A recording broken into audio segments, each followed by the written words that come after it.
बिस्मिल्लाहिर्रहमानिर्रहीम। अस्सलामु अलैकुम। सीरतुन्नबी बाब 35 मुशरिकीन की गुस्ताखियाँ।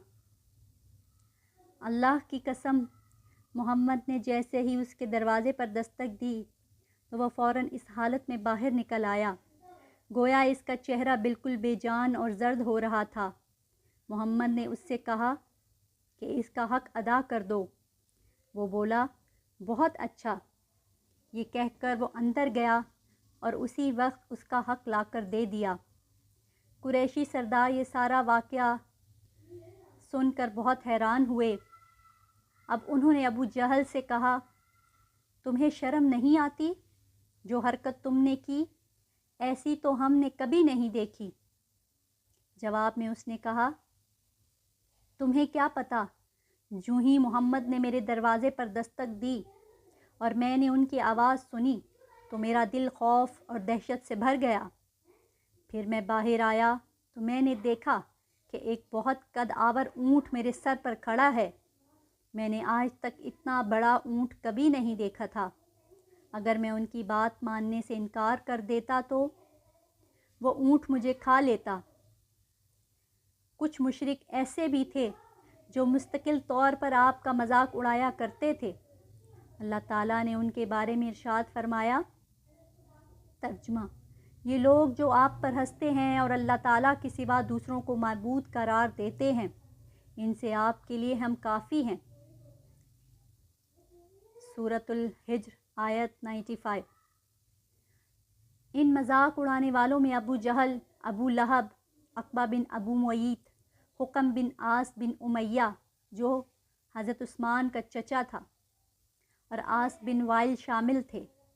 अबू लहब की हरकत में से एक हरकत ये थी कि वो हज़रत सल्लल्लाहु अलैहि वसल्लम के दरवाज़े पर गंदगी फेंक जाया करता था। एक रोज़ वो यही हरकत करके जा रहा था कि उसे उसके भाई हज़रत हमज़ा ने देख लिया।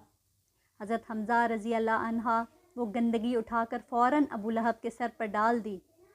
इसी तरह अक़बा बिन अबी मुयत नबी करीम सल्लल्लाहु अलैहि वसल्लम के दरवाज़े पर गंदगी डाल जाया करता था। अक़बा ने एक रोज़ आपके चेहरे मुबारक की तरफ थूका। वो थूक लौट कर उसी के चेहरे पर आ पड़ा। जिस हिस्से पर वो थूक गिरा वहाँ कोड़ जैसा निशान बन गया। एक मर्तबा अक़बा बिन अबी मुयत सफ़र से वापस आया तो उसने एक बड़ी दावत दी। तमाम कुरैशी सरदारों को खाने पर बुलाया। इस मौके पर उसने हज़रत सल्लल्लाहु अलैहि वसल्लम को भी बुलाया, मगर जब खाना मेहमानों के सामने चुना गया तो आप सल्लल्लाहु अलैहि वसल्लम ने खाने से इनकार कर दिया और फरमाया, मैं उस वक्त तक तुम्हारा खाना नहीं खाऊंगा जब तक कि तुम ये ना कहो, अल्लाह ताला के सिवा कोई इबादत के लायक नहीं। चूँकि मेहमान नवाजी अरब के लोगों की ख़ास अलामत थी और वो मेहमान को किसी कीमत पर नाराज़ नहीं होने देते थे, इसलिए अक़बा ने कह दिया, मैं गवाही देता हूँ कि अल्लाह के सिवा कोई माबूद नहीं। ये सुनकर आप सल्लल्लाहु अलैहि वसल्लम ने खाना खा लिया। खाने के बाद सब लोग अपने घर चले गए। अक़बा बिन अबी मुयत अबी बिन खल्फ़ का दोस्त था। लोगों ने उसे बताया कि अक़बा ने कलमा पढ़ लिया। अबी बिन खल्फ़ उसके पास आया और बोला, अक़बा, क्या तुम बेदीन हो गए हो? जवाब में उसने कहा, खुदा की कसम, मैं बेदीन नहीं हुआ, यानी मुसलमान नहीं हुआ हूँ।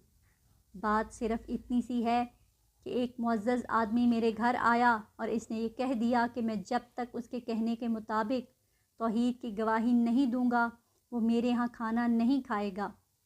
मुझे इस बात से शर्म आई कि एक शख्स मेरे घर आया और खाना खाए बग़ैर चला जाए, इसलिए मैंने वो अल्फाज कह दिए और इसने खाना खा लिया।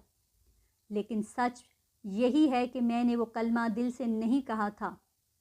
ये बात सुनकर अबी बिन खल्फ़ का इत्मीनान ना हुआ। उसने कहा, मैं इस वक्त तक अपनी शक्ल नहीं दिखाऊंगा, ना तुम्हारी शक्ल देखूंगा जब तक कि तुम मोहम्मद का मुंह ना चढ़ाओ, उनके मुंह पर ना थूको और उनके मुंह पर ना मारो। ये सुनकर अक़बा ने कहा,